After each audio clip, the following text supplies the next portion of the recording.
ചിതയ്ക്ക് തീ കൊളുത്തുകയാണ്. ഒരു നടൻ്റെ മഹാജീവിതത്തിന് ഇവിടെ തിരശ്ശീല വീഴുകയാണ്.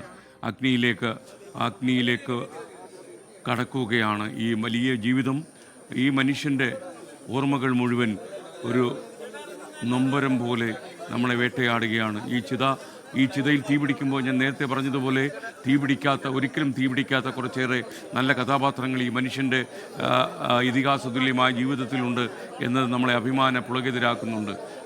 നിമിഷങ്ങളെ ബാക്കിയുള്ളൂ. അദ്ദേഹത്തിൻ്റെ മകൻ ചന്തുവാണ് ഇപ്പോൾ ദൃശ്യത്തിലുള്ളത്. ചന്തു ഇപ്പോൾ സിനിമയിലൊക്കെ തന്നെ സജീവ സാന്നിധ്യമായി കഴിഞ്ഞു. പക്ഷേ അച്ഛൻ്റെ കാലടികൾ പിന്തുടർന്ന് ഈ മകനും മലയാള സിനിമയിൽ മറ്റൊരു ഇതിഹാസമാകട്ടെ എന്ന് ഈ നൊമ്പരം കടന്ന നിമിഷത്തിൽ വേദനയിൽ ചൂഴ്ന്നു നിൽക്കുന്ന ഈ ലാഫിംഗ് വില്ലയിൽ നിന്ന് നമുക്ക് പറയാൻ കഴിയും. ചുറ്റും നിൽക്കുന്നവർക്ക് കണ്ണീരിൻ്റെ ഓർമ്മകൾ സമ്മാനിച്ച് ആ ചിതയ്ക്ക് തീ പിടിക്കുകയാണ്. തീ പകരുകയാണ് ചിതയിലേക്ക്. സലീം കുമാർ എന്ന മഹാനടൻ ഓർമ്മയാകുന്നതിൻ്റെ ദൃശ്യങ്ങളാണ് പ്രിയപ്പെട്ടവരെ നമ്മൾ കാണുന്നത്. ഇനി ഒരിക്കലും നമ്മുടെ ജീവിതത്തിലേക്ക് സലീം കുമാർ എന്ന നടൻ ഉണ്ടാകില്ല.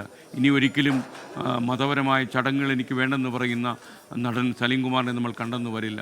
ഞാനൊരു കോൺഗ്രസ്സുകാരനാണ് എന്ന് പറയാൻ ഇനി സലീം കുമാർ ബാക്കിയുണ്ടാകില്ല.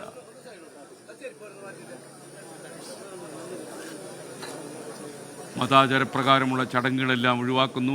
അസ്ഥികൾ പുഴയിൽ ഒഴുക്കുന്ന ചടങ്ങുകൾ ഒഴിവാകുന്നു. തനിക്ക് താല്പര്യമുള്ള ചടങ്ങുകളിൽ മാത്രം പരിമിതപ്പെടുത്തി ആ സംസ്കാര ചടങ്ങുകൾ അന്ത്യഘട്ടത്തിലേക്ക് കടക്കുന്നതിൻ്റെ ദൃശ്യങ്ങളാണ്. ചിതയിൽ തീ പകർന്നു കഴിഞ്ഞു. ഒരുപക്ഷെ ഈ ഭൗതിക ശരീരത്തിന് തീ പിടിക്കുമ്പോൾ നമ്മുടെ മലയാള സിനിമയിലെ ഒരു മഹാവിയോഗത്തിൻ്റെ സംഭവ കഥയിലേക്കാണ് തീ ആളിപ്പടരുന്നത്.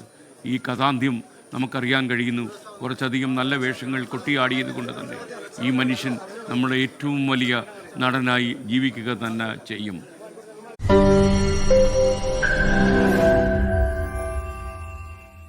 ലോകത്തെവിടെയായാലും ഏത് സമയത്തും 24 വാർത്തകളും ഓഗ്മെന്റഡ് റിയാലിറ്റി പാക്കേജുകളും എക്സ്പ്ലെയിനറുകളും വിശദമായി കാണാൻ ഞങ്ങളുടെ യൂട്യൂബ് ചാനൽ നിങ്ങൾക്ക് സബ്സ്ക്രൈബ് ചെയ്യാം.